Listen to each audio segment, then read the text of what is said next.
Ang Magkaibigang Daga, Kabanata 2, Ang Pagsubok ng Pagtitiwala. Sa isang maliit at magandang nayon sa tabi ng gubat, namumuhay ang magkaibigang daga na sina Miguel at Sofia.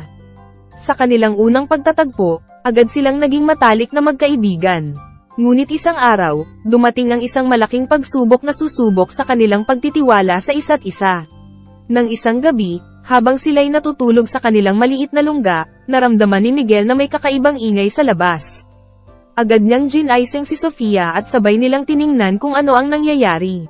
Sa kakaunting liwanag ng buwan, nakita nila ang isang maliit na anino na umaaligid-aligid sa kanilang tahanan. Hindi nila alam kung ano ito at kung may masamang balak ito. Sa unang sandali, naramdaman nila ang takot at pangamba.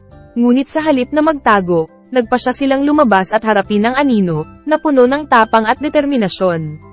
Nang lumapit sila, nakita nilang ang anino ay isang maliit na pusa na tila nawawala at nagugutom. Sa halip na maging mapanakit, nagpahayag ang pusa ng kanyang pangangailangan sa mga daga. Sa kabila ng takot, pinili ni Miguel at Sofia na magtiwala sa pusa at tulungan ito. Nagbigay sila ng bahagi ng kanilang pagkain at tinulungan ang pusa na makahanap ng daan pabalik sa kanyang tahanan. Nang makarating ang pusa sa kanyang tahanan ng ligtas, nagpasalamat ito ng buong puso sa kanilang tulong.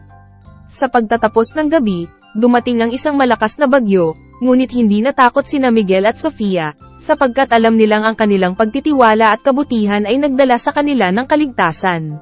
Moral ng kwento.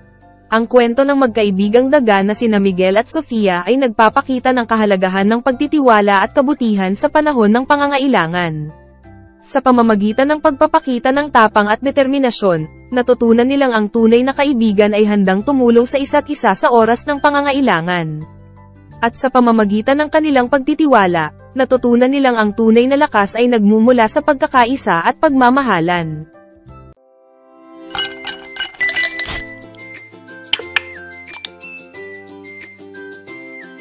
Please subscribe.